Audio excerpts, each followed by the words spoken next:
Bueno, a esta hora quiero darle la bienvenida en Quito a la abogada María Paulina Araujo. Gracias por acompañarnos. Muy buenos días, Liz. Un saludo a toda la audiencia de Teleamazonas. Bueno, una vez conocida, abogada, la resolución de la jueza Daniela Camacho de llamar de 21 de los 24 procesados en el caso Sobornos 2012-2016 a juicio, ¿qué precedentes desde su punto de vista se está marcando aquí en el país con esa decisión? Bueno, antes de nada hay que decir que el auto de llamamiento a juicio, recién estamos en una primera etapa. Luego se van a nombrar 3 jueces ante los cuales se va a hacer la audiencia de juicio en sí misma. Ahí sí se actuarán las pruebas de cargo y de descargo y se obtendrá la primera sentencia. Sentencia que puede ser apelada y luego incluso casada.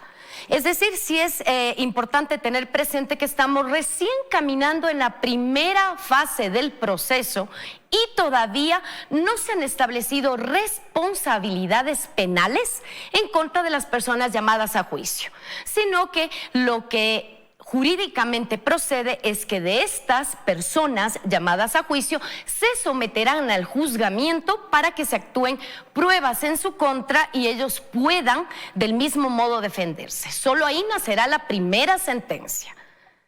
Eso es importante tenerlo en un contexto porque hay veces que se piensa que un llamamiento a juicio ya supone que hay responsabilidades establecidas y que las personas son culpables, lo cual jurídicamente todavía no ocurre y es importante tenerlo en cuenta. Una vez aclarado eso, que es bastante importante, sí, pero igual quería conocer su criterio de cómo toma esa decisión de la jueza, porque habían 2 posibilidades: que ella haga este autollamamiento a juicio o que más bien resuelva lo contrario, como sobreseer a los que estaban implicados. En este caso, el sobreseimiento fue para 3 de los 24, pero más bien 21 ya tienen este autollamamiento a juicio, entre ellos el expresidente Rafael Correa, el exvicepresidente Jorge Glass y varios de los ministros de ese gobierno. Pues sí, más que precedente, lo que demostró la jueza es que no todo el planteamiento dado por Fiscalía fue aceptado. No en vano, por más de que hubo acusación contra todas las personas, la jueza decidió que contra 3 o 4 personas, no estoy muy segura, no procedía. Es decir, considera que no se configuró el delito, que en este caso es el cohecho. Pero si usted me pregunta, y si vamos más allá, ¿qué precedente nos deja esto? Pienso que hay que hacer notar que la propia jueza le dijo a Fiscalía que había ciertos indicios o cierta parte de la teoría del caso que estuvo desordenada, que al parecer habían delitos más graves o que también concurrían con el cohecho, que es al fin de cuentas la figura por la cual se está llamando a juicio, lo cual se espera a la luz de Fiscalía que también se inicien los procesos por los delitos graves, otros también imprescriptibles.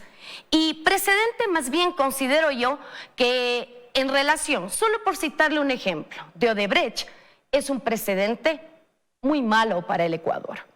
Porque si bien se centra la opinión pública en el expresidente Correa, en el ex vicepresidente, hay que tener en cuenta que en este proceso también debió haber sido imputada la empresa que se entendía cohechaba a aquellos funcionarios públicos que luego la favorecieron otorgándole contratos, otorgándole obras que luego hemos podido verificar terminaron en sobreprecios.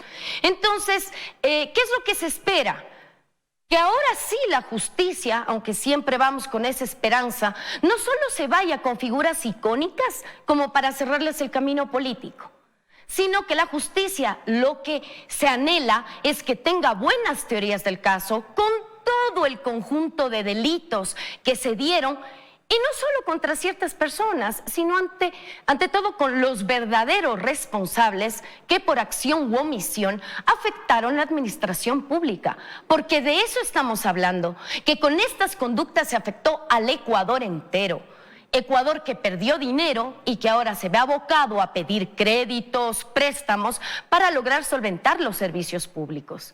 De ahí que, muy bien, se ha llamado a juicio a las personas que tenemos el gran listado, pero sí, a mi criterio, respetando lo que ha hecho Fiscalía y lo que decidió la jueza, sí faltan aquellas empresas que cierran el círculo de la corrupción, porque la corrupción es funcionarios que recibieron dinero, pero ¿dónde están las empresas o las personas naturales que lo entregaron?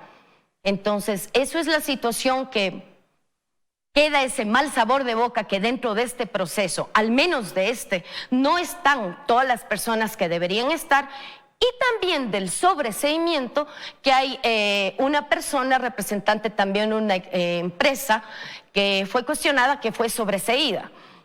Y eso también bueno, usted se refiere a Kai dice, Ruango, ¿no? Que es el gerente, me imagino que se refiere a Kai Ruango, que es gerente de Sinohydro, que es una de estas empresas y que es uno de los sobreseídos. Y ahí precisamente quería preguntarle qué puede representar ese sobreseimiento.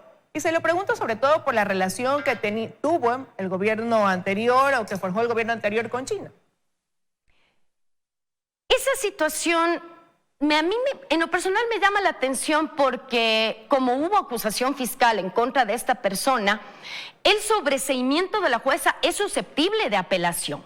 Cuando se sobresee y hubo acusación fiscal, se puede apelar. Pero de lo que pudimos ver en los medios de comunicación, aunque bien se puede dar esa apelación cuando ya se notifique por escrito la decisión de la jueza, sí nos queda nuevamente esa sensación de que ¿qué le está pasando a la justicia? ¿Por qué actúa solo contra ciertas personas, a otras las dejó afuera sin más? Y finalmente, en este caso que estamos discutiendo con usted, ¿qué supone el sobreseimiento? Que la persona contra ella no avanza el proceso penal, es decir, tendrán que cesar incluso todas las medidas cautelares que se le dictaron en contra. En suma, queda ya fuera del expediente. Ya no será susceptible de someterse al juicio para establecer si fue culpable o no fue culpable en esta trama delictiva de sobornos 2012-2016. Ahora, usted hace un momento citaba lo que dijo la jueza Daniela Camacho en su exposición, y es que habló ella de una conducta criminal grave y compleja, que incluso dijo no se agotaría con el cohecho, pero que a ella no le correspondía más bien sugerir otro tipo penal. Pero ¿qué otro tipo de delitos podría tratarse o podría hablarse dentro de este caso, no? Que quedan pendientes a lo mejor después de haberse establecido más bien una presunción del delito de cohecho. Bueno, efectivamente, la primera pregunta, la jueza no puede cambiar el delito por el cual Fiscalía acusa. El único órgano en el Ecuador que delimita el o los delitos por los cuales se sigue un proceso penal es Fiscalía. Entonces sí, sin lugar a dudas, la jueza está atada de manos, puesto que la propuesta del caso, que hay que hacerlo notar, nació con unos delitos, luego se reformuló a otros y terminamos en la acusación de solo uno, que es el cohecho. Pero la jueza ha hecho notar algo que no es solo en el Ecuador, sino es la realidad de la región que se vio sometida o que entró en este juego de corrupción, por ejemplo, de la empresa Odebrecht. Y no solo es el delito de cohecho. Usted tenía que recibían ese dinero para otorgar contratos vulnerando la normativa. Eso se llama tráfico de influencias. También pudo haber personas que para ocultar la ilicitud del dinero que provenía de delitos, prestaron su nombre para lavarlo, para blanquearlo, lavado de activos. Y también todo esto que le supone al Ecuador, que se abusó de fondos públicos. Y eso es peculado. Peculado que es también una conducta imprescriptible y que se puede juzgar en ausencia. Ahora entiendo, lo vuelvo a decir, por los medios de comunicación, Fiscalía en relación a Odebrecht indica que ya hay varias indagaciones previas, ojalá no solo queden en investigación previas, que al fin de cuentas no son proceso penal, pero sí es de aplaudir que haya habido una jueza que no solo se limitó a repetir el argumento de Fiscalía, sino que acogió lo que jurídicamente le permite la norma, pero le haya hecho notar que la trama de Odebrecht no es tan sencilla como se le ha planteado. No solo fue un cohecho, y que Odebrecht debe responder al Estado ecuatoriano. Pero usted ve, tanto en el ámbito penal, no tenemos un proceso en contra de la empresa, sus directivos, y en otros ámbitos del derecho, al parecer se le quiere justificar todo a Odebrecht, y Odebrecht ahora le está pidiendo al Ecuador que le pague dinero para ver si así cumple con nuestro país. Entonces, esa inexplicable situación de tratamiento privilegiado a la empresa Odebrecht es lo que en verdad preocupa. Yo sé que la ciudadanía está muy centrada en el hecho de que ya está llamado a juicio el expresidente Correa. en este caso. Pero los problemas del Ecuador no solo se centran en el expresidente Correa, sino en delitos económicos empresariales que me preocuparía se sigan repitiendo hasta la actualidad.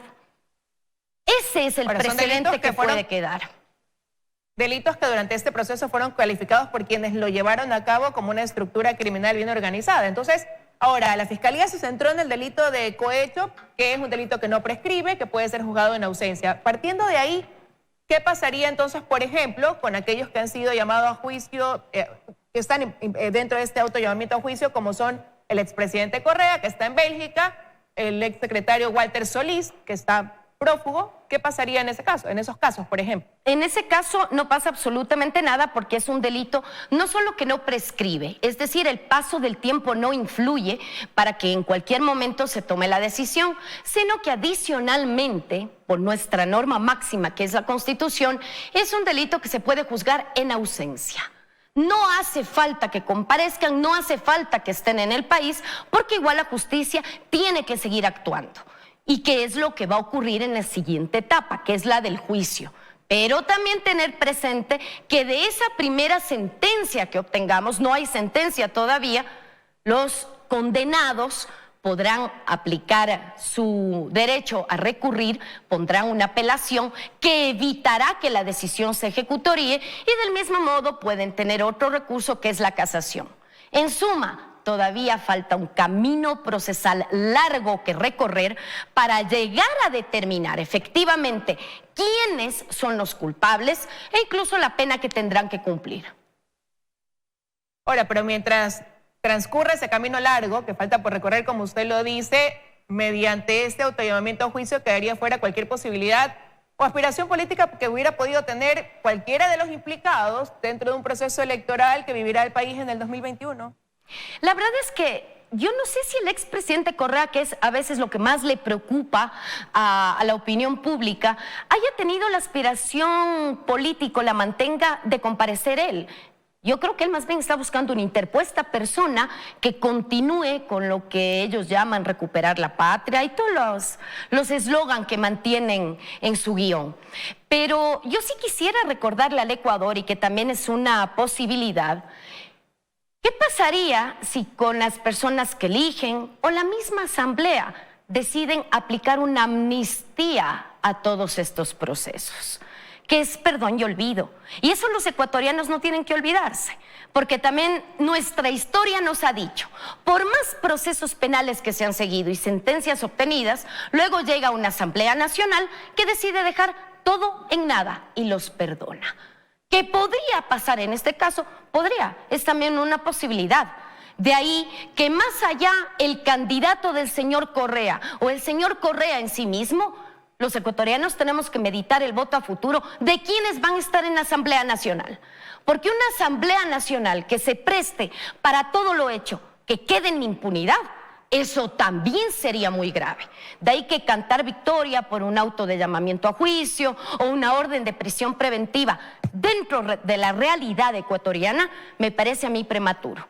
De ahí que tenemos que seguir atentos a cómo se dan los procesos, que se respeten las normas, pero también los siguientes actores públicos que podrían entrar en escena. Una asamblea con una amnistía o un nuevo presidente o presidente de la República que a los que hayan sido condenados les otorgue un indulto. Y eso también es peligroso y la gente lo tiene que saber. Hay que estar atentos y quiero agradecerle su presencia esta mañana aquí en los desayunos de 24 horas, abogada María Paulina Araujo, con este análisis sobre un tema que capta la atención pública. Muchísimas gracias por habernos acompañado hoy en Desayunos de 24 horas. Muchísimas gracias, Liz, por la invitación. Un buen día a todos.